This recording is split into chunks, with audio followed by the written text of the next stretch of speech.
하나님의 말씀 봅니다. 하나님의 말씀은 예레미야서 1장 1절부터 19절까지의 말씀입니다. 구약 성경 1050쪽에 있습니다. 구약 성경 1050쪽에 있는 예레미야서 1장 1절로부터 마지막 19절까지의 말씀 교독합니다. 1절의 말씀을 제가 먼저 봉독해 올립니다.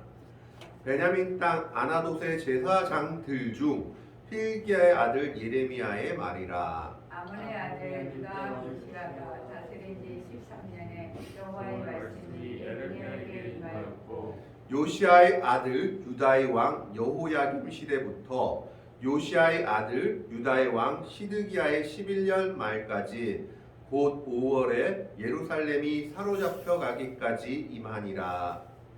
여호와의 말씀이 내게 임하니라 이르시되, 내가 너를 모태에 짓기 전에 너를 알았고 내가 배에서 나오기 전에 너를 성별하였고 너를 여러 나라의 선지자로 세웠노라 하시기로. 내가 이르되 스스로소이다 주 여호와여 오소서, 나는 아이라 말할 줄을 알지 못하나이다 하니, 여호와께서 내게 이르시되 너는 아이라 말하지 말고 내가 너를 누구에게 보내든지 너는 가며 내가 내게 무엇을 명령하든지 너는 말할지니라. 너는 그들 때문에 두려워하지 말라. 내가 너와 함께하여 너를 구원하리라. 나 여호와의 말이니라 하시고, 여호와께서 그의 손을 내밀어 내 입에 대시며 여호와께서 내게 이르시되 보라 내가 내 말을 내 입에 두었노라. 보라 내가 오늘 너를 여러 나라와 여러 왕국에 세워 내가 그것들을 뽑고 파괴하며 파멸하고 넘어뜨리며 건설하고 심지하였느니라 하시니라. 여호와의 말씀이 또 내게 임하니라. 이르시되 예레미야야 내가 무엇을 보느냐 하시매 내가 대답하되 살구나무 가지를 보나이다. 여호와께서 내게 이르시되 내가 잘 보았도다. 이는 내가 내 말을 지켜 그대로 인도함이라 하시니라. 여호와의 말씀이 다시 내게 임하니라. 이르시되 내가 무엇을 보느냐 대답하되 끓는 가마를 보나이다.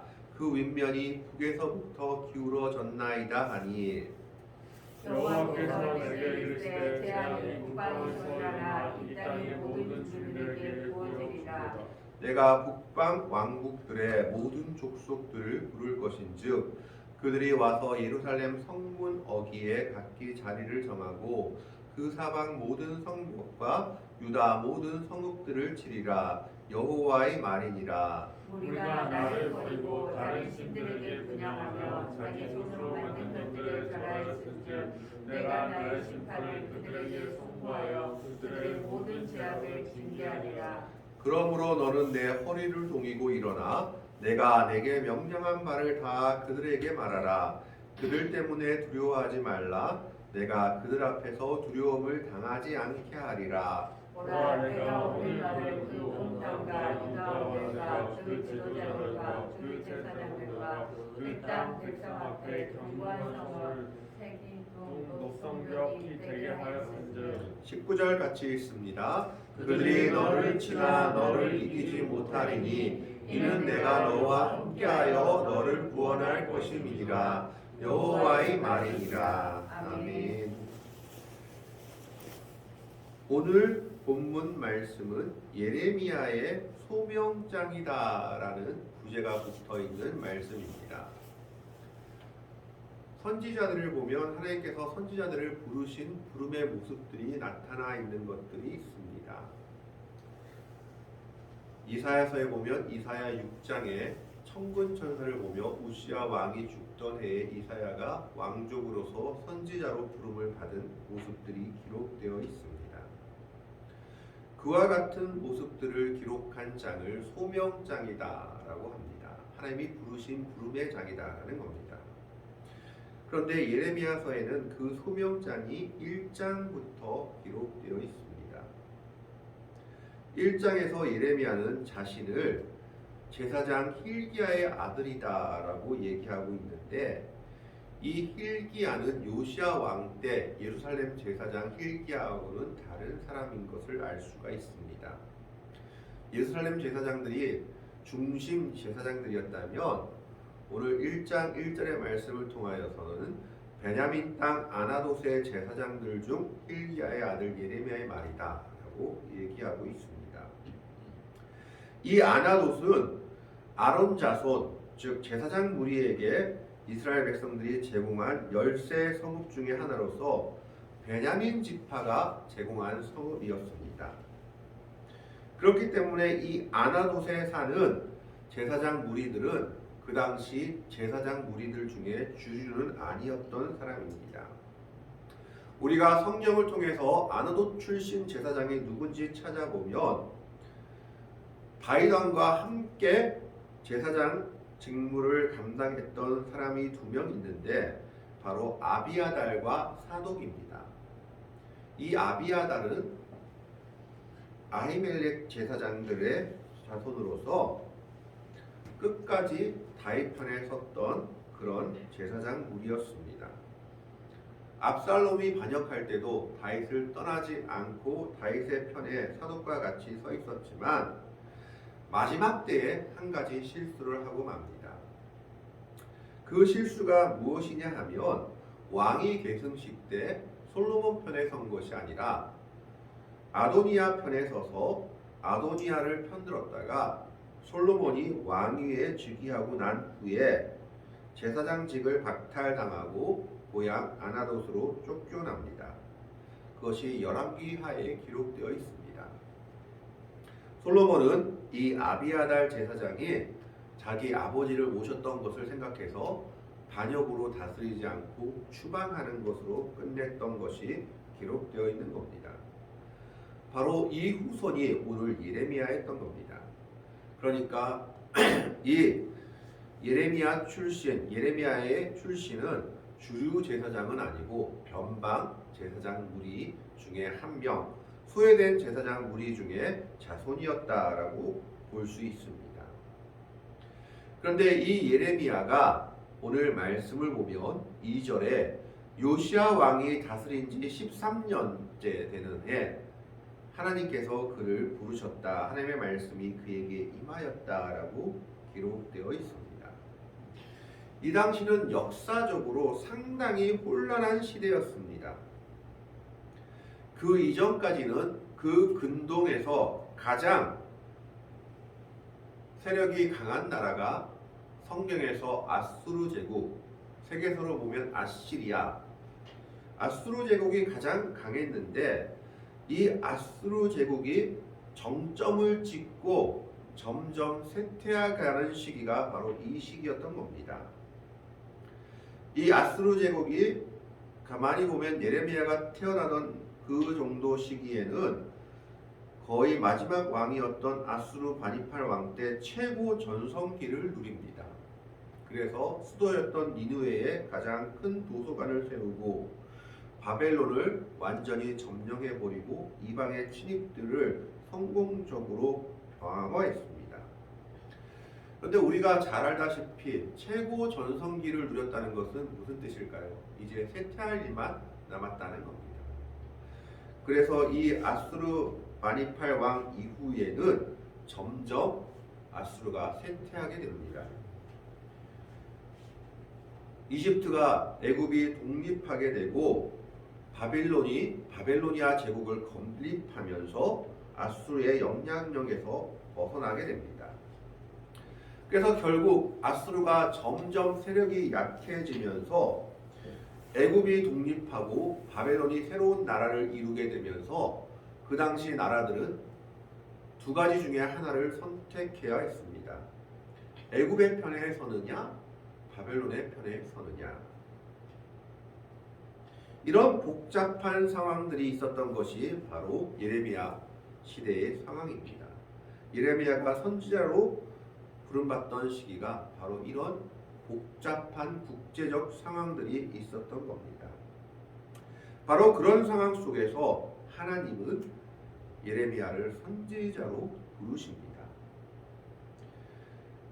4절의 말씀에 보면 여호와의 말씀이 내게 임하니라 라고 말하면서 하나님이 뭐라고 얘기하냐 하면 5절 말씀을 봅니다.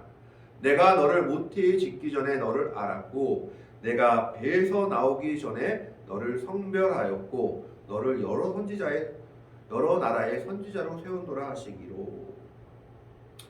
이미 예레미야가 태어나기 전부터 하나님이 예레미야를 향한 계획을 가지고 선지자로 부름받았다라는 것을 말하고 있는 겁니다.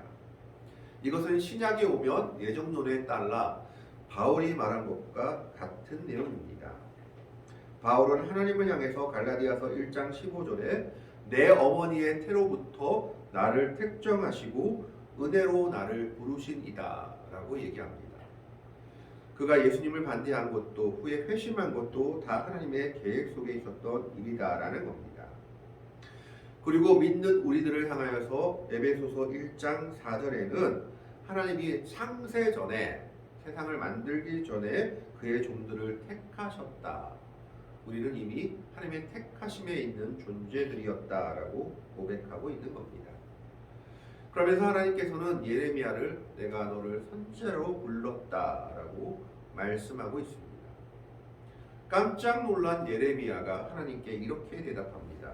6절 말씀을 봅니다. 내가 이르되 슬프도소이다. 주 여호와여 보소서 나는 아이라 말할 줄을 알지 못하나이다 하니. 선지자로 부름받는 것을 거절하는 것인데 완전한 거절은 아닌 것이죠. 왜냐하면 여기서 나는 아이라고 말했을 때 이 아이는 원어를 보면 어린 아이를 말하는 것이 아니라 청소년이나 아니면 청년의 때를 말하는 단어이기 때문입니다. 그래서 지금 예레미야가 말하고 있는 것은 뭐냐면 나는 아직 연륜도 없고 젊기 때문에 선지자의 역할을 감당하기에는 너무 나이가 어립니다. 아직은 때가 아닙니다. 내가 좀 더 성숙해지면 그때 감당하겠습니다 라고 말하고 있는 겁니다.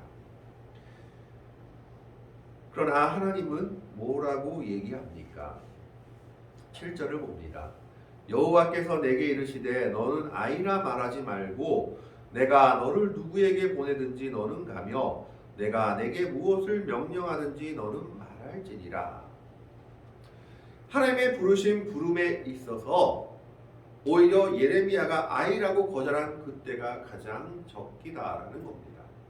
왜 그렇습니까? 하나님의 사역은 인간의 힘으로 하는 것이 아니라 하나님께서 주신 능력으로 하는 것이기 때문입니다. 오히려 내가 무엇인지 할 수 있다라고 자만하고 있을 때는 오히려 하나님의 일을 하기에 적기가 아닌 겁니다. 그때는 오히려 위험할 수 있습니다. 그러나 나는 아직 부족합니다라고 말하면서 하나님의 은혜를 구할 때 그때가 오히려 하나님의 일을 할 때라는 것을 지금 하나님은 예레미야에게 말씀하고 있는 겁니다. 내가 아이라고 말하고 있지만 아이라 말하지 말라. 내가 할 일은 한 가지다. 내가 하는 말, 내가 전하는 말만 전하면 된다라고 얘기하는 겁니다. 그런데 7절 말씀에서 우리가 생각해 볼 게 있습니다. 하나님은 예레미야에게 무엇을 명령하셨냐 하면 내가 너를 누구에게 보내든지 너는 가며 내가 무엇을 명령하든지 너는 말할지니라. 듣는 청중들이 그 말을 듣고 회개하든지 어떻게 반응하든지는 선지자의 책임이 아닙니다. 그러면 선지자의 책임은 어디까지일까요? 하나님의 말씀에 순종하여 그곳에 가고 하나님의 말씀을 전하는 것까지가 하나님의 선지자들의 책임이었던 겁니다. 그 후에는 그 말을 들은 사람들의 책임인 것이죠. 하나님은 그 반응까지를 요구하지 않으시고 하나님이 요구하시는 건 한 가지죠. 전하라. 그것이 내가 할 일이다 라는 겁니다. 그런데 예레미야가 전해야 될 내용들이 무엇이었냐 하면 이스라엘 백성들에게만 전하는 것이 아니라 이방 백성들에게도 하나님의 말씀을 전해야 했습니다. 그래서 방금 우리가 읽은 5절 말씀을 보면 하나님께서 5절 후반부에 예레미야를 뭐라고 얘기했냐면 너를 여러 나라의 선지자로 세웠다라고 말씀하고 있습니다. 이것이 개역 성경에서는 무엇으로 이야기하고 있냐면 너를 열방의 선지자로 세웠다라고 이야기합니다. 이 말씀은 무슨 말씀이냐 하면 열방의 선지자라는 것은 이스라엘을 포함한 세계 모든 나라들의 선지자로 예레미야를 세우셨다라는 말씀입니다. 그런데 예레미야는 이 말씀 때문에 결국 이스라엘 백성들에게 대적당하며 고통받으며 고난의 길을 걸어야 했습니다. 왜 그런가 하면 이스라엘 백성들은 하나님이 이스라엘 백성들만 사랑한다고 생각하셨습니다. 그래서 이스라엘 백성들의 하나님, 이스라엘의 하나님이라고 생각했지 온 세상의 하나님이라고 생각하진 않았던 겁니다. 그리고 특별히 하나님의 관심은 이스라엘 백성들에게만 있었고 이방 백성들은 하나님이 멸하실 존재들, 저 천국에 가면 우리는 천국에 있고 지옥에서 땔감으로 사용될 존재들이 이방 백성들이다라고 생각했던 겁니다. 그런데 하나님께서는 오늘 예레미야에게 무엇을 말씀하십니까? 너를 여러 나라의 선지자, 열방의 선지자로 세웠다라는 말씀을 통해서 하나님의 사랑은 이스라엘 백성들에게만 국한된 것이 아니라 열방을 향해서 모든 나라를 향해서 열려 있다라는 것을 말하고 있는 겁니다. 애국하는 것은 아주 좋은 일입니다. 그러나 그것이 잘못된 국수주의로 빠진다면 우리는 잘못된 신앙을 가지기 쉽습니다. 이스라엘 백성들이 그랬습니다. 하나님이 이스라엘 백성들만 사랑한다고 생각했는데 예레미야를 여러 나라의 선지자, 열방의 선지자로 세웠다라고 예레미야가 말하니까 그 일을 받아들일 수가 없었던 겁니다. 애국심이 잘못된 국수주의로 빠지게 되면 자신의 민족과 나라가 아무리 잘못된 일을 한다 할지라도 그것을 지지하는 잘못된 신앙의 행동을 보이기 때문입니다. 그렇기 때문에 하나님의 백성들은 객관적으로 중립적인 입장에서 자신의 나라와 민족을 돌아볼 수 있어야 합니다. 과연 우리나라와 우리 민족이 하나님께서 원하시는 뜻을 이루어가고 있는 것인지 아니면 잘못된 길로 가고 있는 것인지를 볼 줄 알아야 한다는 겁니다.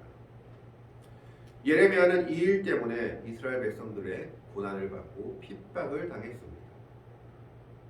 예레미야의 선포 내용을 보면 바벨론까지도 하나님의 은혜 안에 있는 민족으로 생각했기 때문입니다. 이스라엘 백성들을 포로로 잡은 바벨론도 그는 하나님이 멸하실 민족으로 보지 않고 하나님이 이스라엘 백성들을 깨닫게 하기 위해 사용하신 도구로, 지팡이로 생각했습니다. 그래서 예레미야가 항상 주장한 것이 무엇입니까? 바벨론에게 항복하는 것이 하나님의 뜻이다라고 주장했던 겁니다. 이것을 거꾸로 이야기해 보자면 물론 그것이 하나님의 뜻이 아니지만 그와 같은 내용이다라고 생각하시면 됩니다. 일본과 싸울 때 어떤 선지자가 나와서 우리나라에서 일본에게 항복하는 것이 하나님의 뜻이다라고 주장하는 것과 똑같았던 겁니다. 그래서 예레미야는 결국 이스라엘 백성들에게 핍박당할 수밖에 없었습니다. 그러나 하나님은 그 일에 대해서 8절에 이렇게 얘기합니다.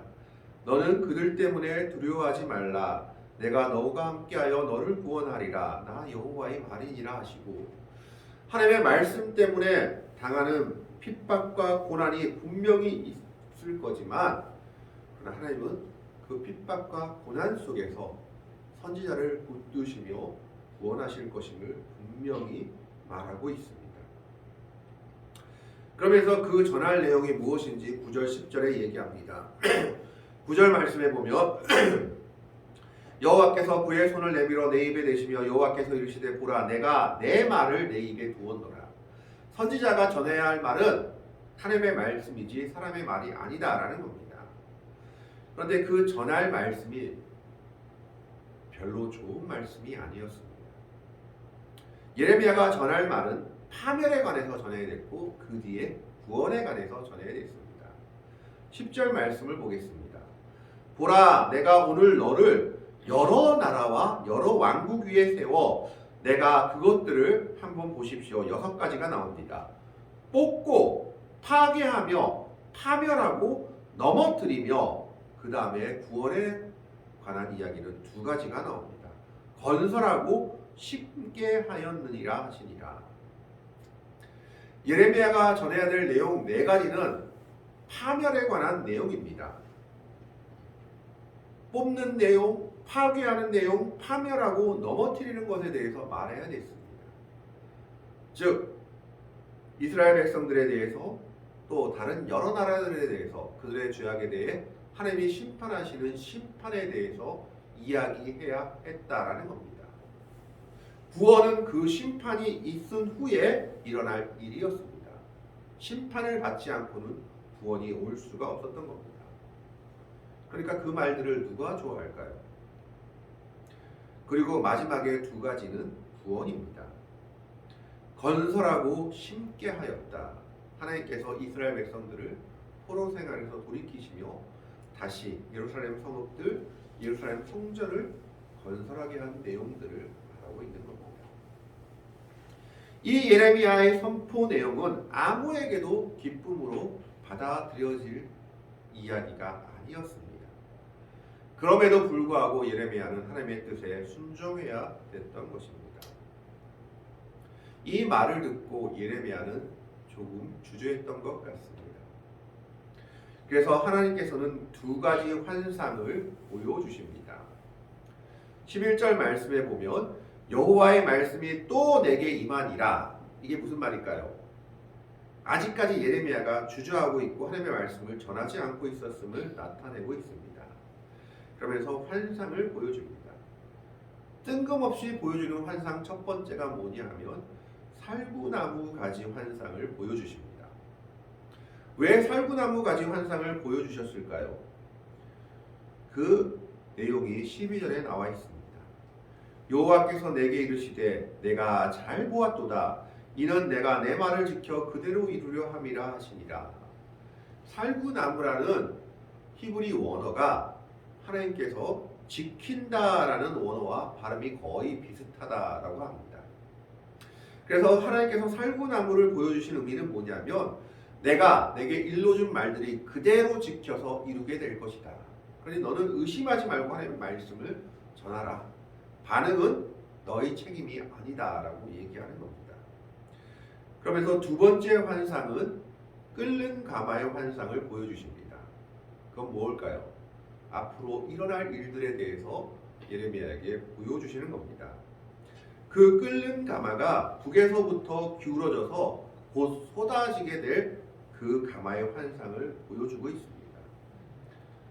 아마 이 끓는 가마에 대한 해석이 나와 있지 않는 것을 봐서는 비밀로 남겨두었거나 아니면 이 환상 이야기를 들으면 그 당시 사람들은 이게 무슨 이야기인지 다 알아들었다는 이야기 둘 중에 하나입니다.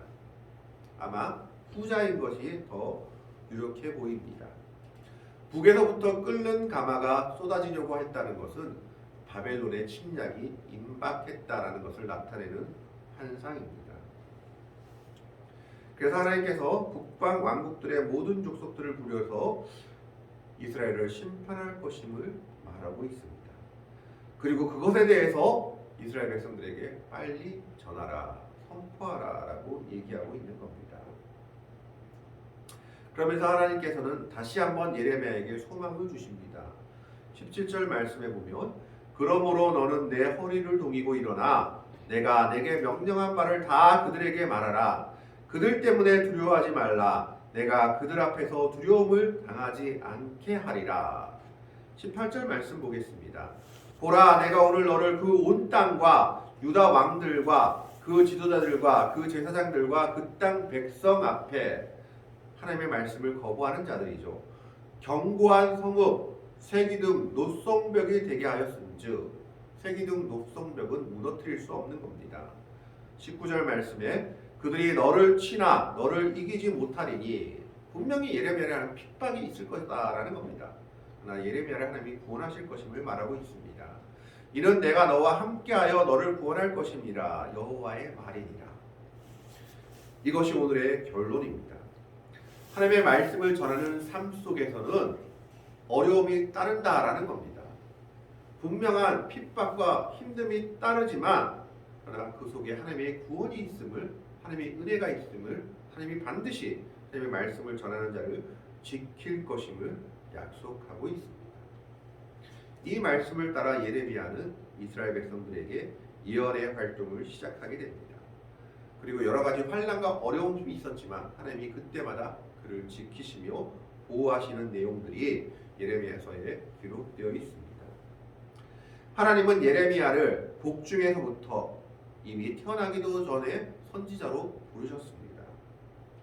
이와 마찬가지로 하나님은 우리들을 하나님의 백성으로 창세전에 예비하시고 부르셨습니다. 그러면 하나님이 예레미야에게 원하신 것이 무엇입니까? 한 가지입니다. 하나님의 말씀을 전하라는 겁니다. 그러면 하나님의 백성이 된 우리에게 하나님이 원하시는 것은 무엇일까요? 역시 한 가지일 겁니다. 복음을 전파하라. 하나님의 은혜를 전하라는 것입니다. 결과는 우리 손에 달려있는 것이 아닙니다. 하나님은 결과까지도 책임지라라고 말하지 않으십니다. 예레미야에게 말씀하신 것은 다만 하나님의 말을 전하라는 것이었습니다. 오늘 우리들에게도 하나님이 말씀하시는 것은 전하라는 겁니다. 하나님의 백성으로서 하나님의 은혜를, 우리가 받은 사랑을 아직 알지 못하는 자들에게, 또 세상에 휩쓸려 살아가는 자들에게 전하라는 겁니다. 결과는 하나님이 책임져 주시는 겁니다. 물론 그 일은 힘든 일입니다. 예레미야가 말씀을 전하는 일에는 여러 가지 아픔들이 있었고 대적들이 있었습니다. 그러나 하나님이 약속하셨습니다. 그를 새기둔 녹성벽이 되게 하고 구원하시겠다고. 오늘 우리들에게도 예레미야에게 하신 말씀이, 그 약속이 있음을 보게 됩니다. 하나님의 은혜를 전하는 삶에는 여러 가지 어려움이 있지만 그 속에는 하나님의 은혜와 구원의 역사가 있음을 우리에게 보여주고 있는 겁니다.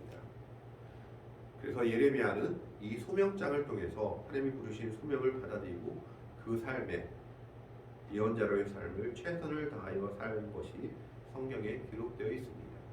그리고 그 삶 속에서는 하나님의 은혜와 구원이 뒤따름을 우리가 보게 됩니다. 오늘 우리는 예레미야가 하나님께서 자신을 부르신 소명의 삶을 다해 충성되이 살았던 것처럼 오늘 우리들에게도 주신 소명의 삶을 기억하며 그 삶을 최선을 다해 사는 주의 백성들이 되기를 바랍니다. 그 속에는 어려움이 있지만 분명한 하나님의 구원과 은혜가 따라옴을 오늘 예레미야서 1장을 통해서 말씀하고 있습니다. 예레미야가 자신의 소명을 최선을 다해 사는 삶을 산 것처럼 오늘 우리도 하나님께서 우리신 부름의 삶을 바라보며 하나님께서 우리에게 부르신 부름의 길을 따라 살아가는 그 소명을 최선을 다해 살아가는 복되고 아름다운 성도들이 되시기를, 그 길을 따라 살아갈 때 주시는 하나님의 은혜와 구원을 누리는 복된 삶을 살아가는 귀한 성도들이 되시기를 주님의 이름으로 간절히 축원합니다. 기도하겠습니다. 하나님,